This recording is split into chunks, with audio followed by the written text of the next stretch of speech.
사랑하는 성도 여러분, 우리는 계속해서 아가서 1장 10절 말씀을 가지고 여러분과 함께 은혜를 나누고 있습니다. 오늘은 두 번째 말씀을 나눕니다. 먼저 번에는 무교병이 있고 유교병이 있다 이렇게 말했습니다. 유교병은 섞이는 떡이고 무교병은 섞이지 않는 떡이라고 했습니다.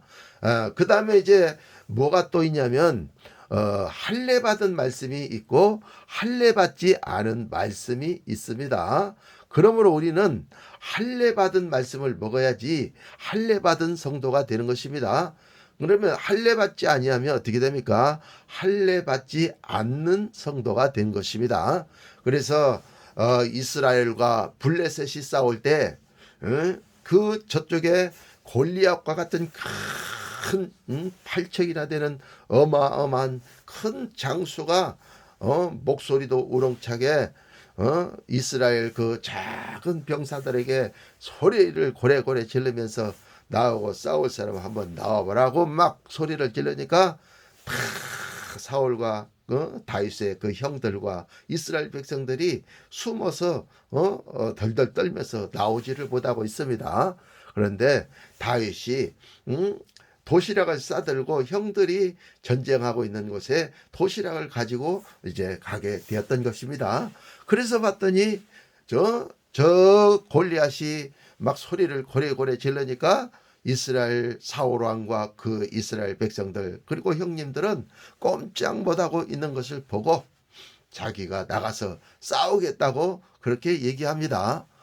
그러니까 그러면 사울 왕이 갑옷을 벗어주면서 이것을 네가 입고 나가서 싸우라 하니 이 다윗이 초릿동 목동 소년이 어른 갑옷을 입으니 덜그덕거려 가지고 도저히 갑옷을 입을 수 없기에 나는 이 갑옷을 입지 않고 나는 양을 치는 이 막대기와 저 시냇가에 물가에서 주순 그 물맷돌 5개를 취하여 물매를 가지고 나가서 싸우겠다고 그렇게 얘기합니다. 그래서 둘이 이제 딱 마주쳤을 때 다윗의 입에서 뭐라고 나옵니까? 이 할례 받지 못한 개 같은 개 같은 놈아 다 이렇게 하면서 할례 받지 못한 것에 대하여 다윗이 골리앗한테 큰 소리를 칩니다. 할례 받은 사람들은 하나님의 자녀들인데 할례 받지도 못한 너희가 우리 이스라엘 땅을 침공해 들어왔느냐? 너희는 우리 땅을 이건 하나님이 주신 땅이기 때문에 너희들은 한 발짝도 이 땅에 들어올 수가 없을 것이다. 이렇게 하면서 물매를 갖고 돌리고 있었어요. 그러니까 골리앗이 야 막대기 갖고 나를 잡으러 왔냐? 그거는 개나 잡는 것이지 막대기로 나를 잡냐? 그러니까 샥 물매를 돌려가지고 탁 던지니까 골리앗의 미간에 돌이 확 꽂히면서 거기서 골리앗이 그냥 기절해서 뒤로 뻥 나가 떨어집니다.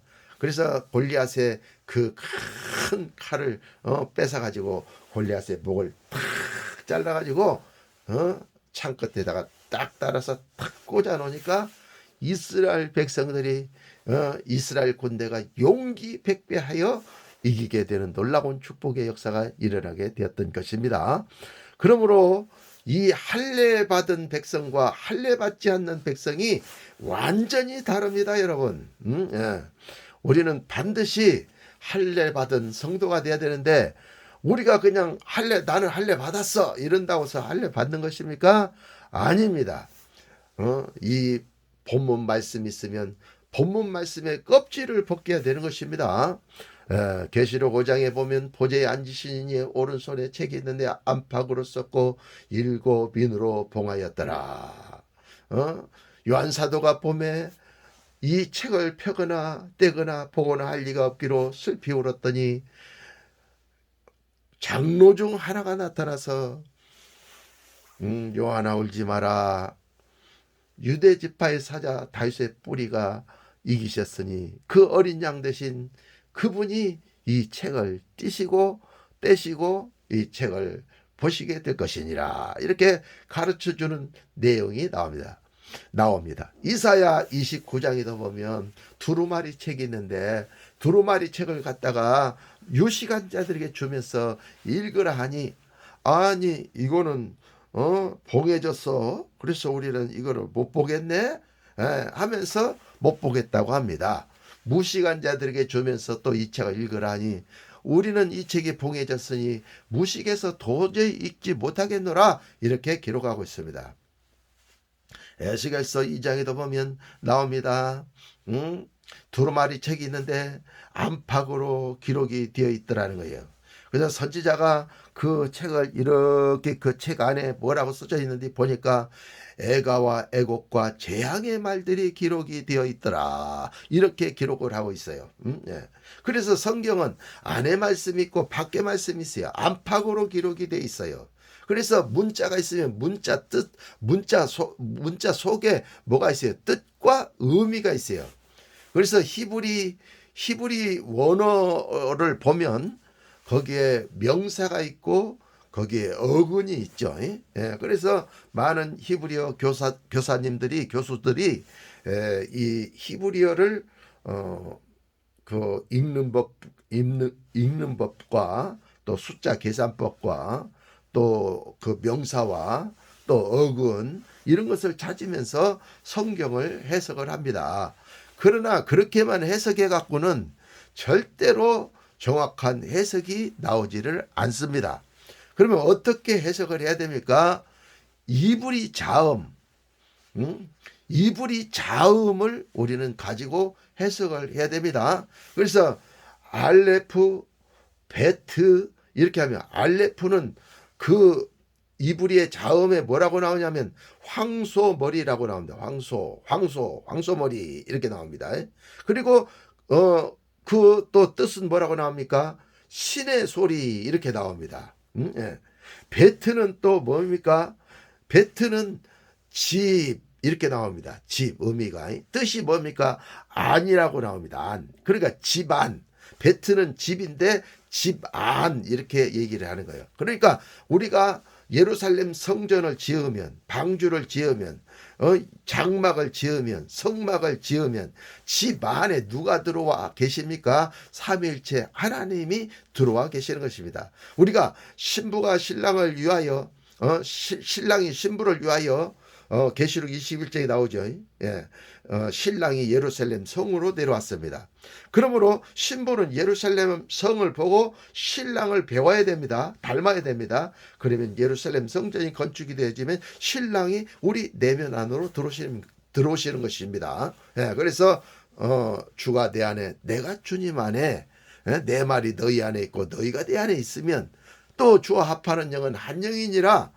고린도전서 6장 17절에 그렇게 기록을 하고 있습니다.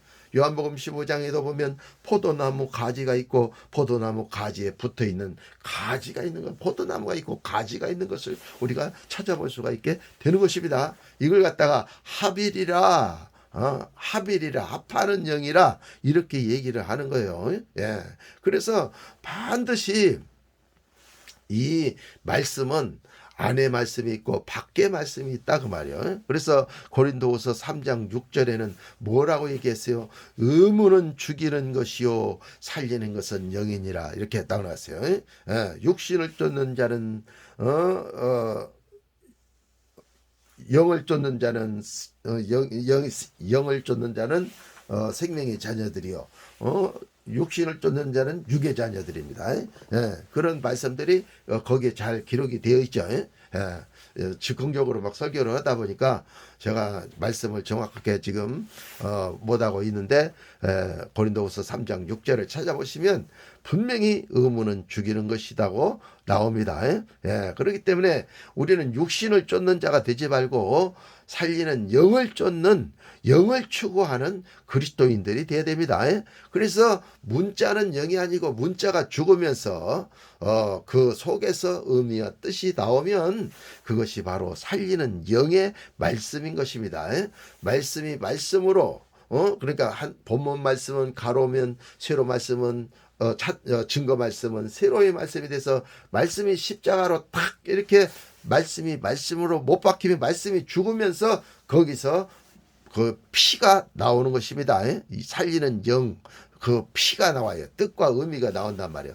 그러면 그것을 먹으면 우리는 영생을 얻어요. 그래서 천국을 상속으로 받는 놀라운 축복의 역사가 일어나는 거예요. 그렇기 때문에 이 성경 66권이 있으면 32,500가지 말씀이 있으면 문자 말씀을 먹으면 안 되고 껍질을 벗기는 할례를 받기는 할례는 남자의 생식기의 그 표피의 껍질을 벗기는 것을 얘기하는 거거든요. 그렇기 때문에 문자도 역시 마찬가지로 껍질을 벗겨야 됩니다.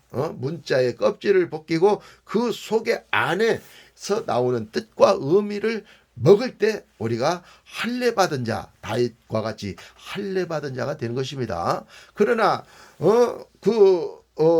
뜻과 의미를 먹지 아니하고 살리는 영의 말씀을 먹지 아니하고 문자를 먹으면 뭐가 됩니까? 할례 받지 않는 골리앗과 같은 자가 되는 것입니다. 교회도 크고 성도도 많고 재정도 많고 의리 번쩍하게 다 이렇게 목회합니다. 그러나 그것이 뭡니까? 할례 받은 말씀이 없습니다. 할례 받은 말씀이 없어요.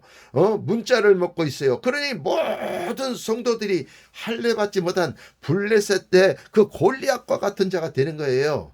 골리앗과 같은 자는 다윗이 던지는 그 물매에 맞아서 죽어야 됩니다. 물매에 맞아서 죽으면 어떻게 됩니까?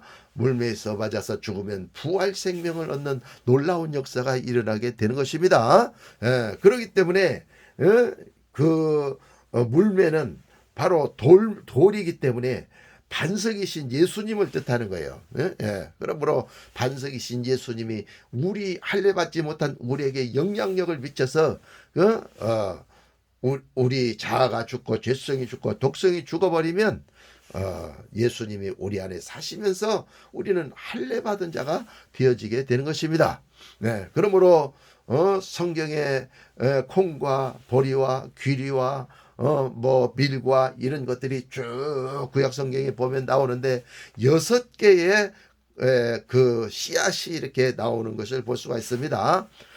그런데 6개의 씨앗을 먹으면 6입니다. 6개의 씨앗을 먹으면 6입니다. 성경도 66권이죠. 그래서 문자로 된 성경이 66권이라는 뜻이에요. 그러니까 66권 속에 누가 개입을 하셔야 돼요? 예수님께서 개입을 하셔야 바로 이 문자가 죽으면서 그 속에 뜻과 의미가 나오는 거예요. 살리는 영이 나오는 거예요. 영적인 복음이 나오는 거예요.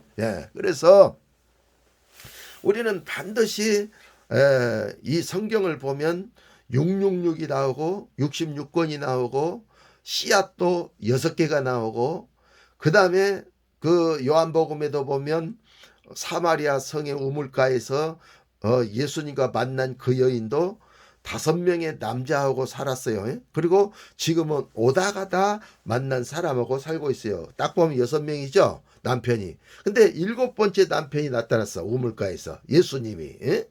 예수님 나타났어요. 그가 참 신랑이에요. 그래서 반드시 6명과 살고 있으면 목마르고 배고프고 갈급하고 사람들이 손가락질하는 사람이 돼요. 그러니까 대낮에 12시에 해가 중천에 떴을 때 아무도 물도로 가지 않는데 이 여인만 물도로 갔잖아요. 그래서 물도로 갔을 때 목마른 물을 폐계의 그 율법의 우물을 먹는 걸 보고 내가 바로 생명의 우물이다 이렇게 주님이 말씀하시면서 주님이 생명수를 주니 이 여인이 주님을 만났을 때 7번째 진짜 남편을 신랑을 만나니까 그가 변화돼서 마을에 가서 와보라 하면서 능력 전도하는 그와 같은 아름다운 여인이 된 거예요. 그 다음에 요한복음 말씀에 또 가나의 혼인잔치집에도 6개의 돌 항아리가 있는 것을 볼 수가 있어요. 가나의 혼인잔치, 우리는 혼인잔치를 해야 되는데 여섯 개의 돌 항아리가 이 대문 앞에 놓여 있어요. 그러면 사람들이 와가지고 거기서 손 씻고 사막을 걸어왔기 때문에 또 발 씻고, 그리고 또 나머지 통에 있는 거는 또 설거지하고 그릇 씻고 또 음식 같은 것도 씻고 이렇게 가지고 그 결례통에는 더러운 구정물이 이렇게 가득 담겨져 있는 것이 결례통 6개인 것입니다. 그러므로 결례통 6개에 있는 이 더러운 물을 먹으면 반드시 죽습니다. 반드시 죽어요. 그렇기 때문에 우리는 그 6개에 누가 개입을 하셔야 돼요? 유일하신 하나님, 유일하신 예수님, 신랑 되신 예수님이 개입을 하셔야죠. 그래서 예수님께서 드디어 개입을 하십니다.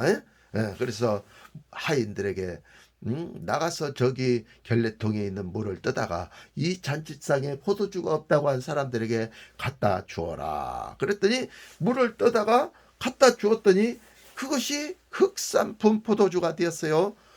그 사람 잔치에 온 사람들이 이 포도주를 마셔보고 이 집은 어떻게 된 게 처음에 또 좋은 포도주를 내더니 나중에는 더 좋은 맛있는 포도주를 낸다 하면서 그 혼인잔치집을 칭찬하는 내용이 나옵니다. 그런데 그 더러운 물이 어떻게 포도주가 되었는지, 맛있는 포도주가 되었는지는 물도온 하인들만 알더라, 이렇게 기록을 하고 있어요.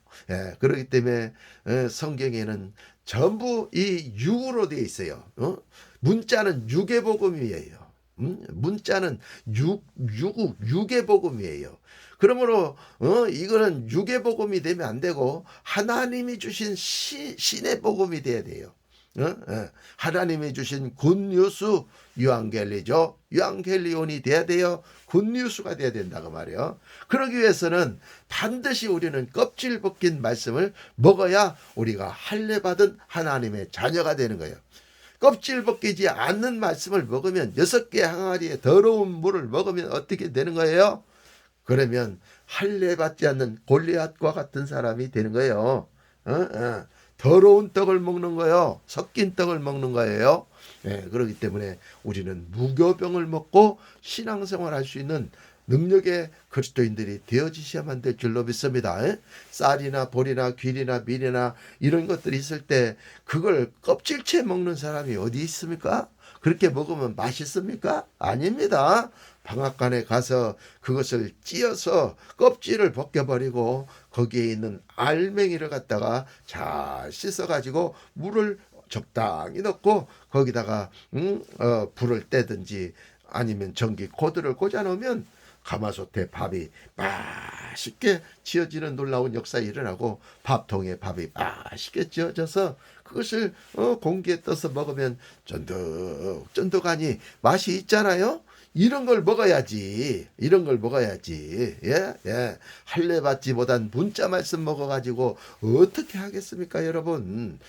반드시 말씀으로 해서 껍질을 벗겨가지고 거기에서 안에서 나오는 말씀을 우리가 먹어야 되는 것입니다. 할례를 받을 때 남자가 피를 흘려요. 남자의 생식기에 그 표피를 잘라낼 때 피가 나온다 그 말이에요. 그래서 피는 말씀이단 말이에요. 가로 말씀, 본문이면 가로 말씀, 증거 말씀을 찾은 것은 세로 말씀. 그러면 십자가에 못 박히면서 거기서 십자가에서 피가 나온단 말이에요. 예수님이 십자가에 못을 탁 박히셔서 죽으실 때 로마의 병정들이 창을 던지니까 창이 예수님 옆구리에 맞아갖고 그 창이 무거우니까 툭 떨어지니까 거기서 피와 물이 나오잖아요. 그래서 이 피와 물을 갖다가 껍질을 벗기는 거예요. 할례를 받는 거죠. 할례를 시키는 거죠. 그럼 피는 뭐요? 피는 보혈이라고 그러잖아요. 보혈. 물은 뭐요? 말씀이잖아요. 말씀. 그러니까 이걸 갖다가 피와 물이 나오더라 이렇게 얘기하지만 이걸 껍질을 벗기면 어떻게 되는 거예요?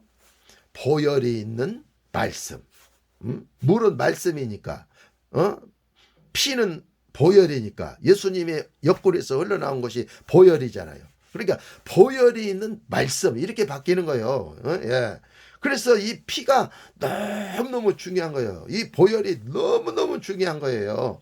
그래서 레위기 17장 11절에 보면 육체의 생명은 피에 있음이라 내가 이 피를 너희에게 주어 단에 뿌려 너희에게 생명을 위하여 속하게 하였나니 생명이 피에 있으므로 피가 죄를 속하느니라. 이렇게 기록을 하고 있는 것을 오늘 본문에서 우리는 찾아볼 수가 있게 되는 것입니다. 그러므로 사랑하는 성도 여러분, 여러분은 무교병 말씀을 잡수시고 유교병을 여러분은 터부시하고 그것을 푸시하고 밀어버리고, 여러분은 할례 받지 않는 말씀을 푸시하고 밀어버리고, 그리고 할례 받은 말씀, 말씀을 말씀으로 해석한 말씀, 신령한 것은 신령한 것으로 분별해서 영분별해서 그 말씀을 먹을 때 그 피가 여러분의 죄를 속하고 여러분에게 생명을 주어 천국을 상속으로 받게 하는 놀라운 축복의 역사가 여러분의 분깃이 되어질 줄로 믿습니다. 감사합니다.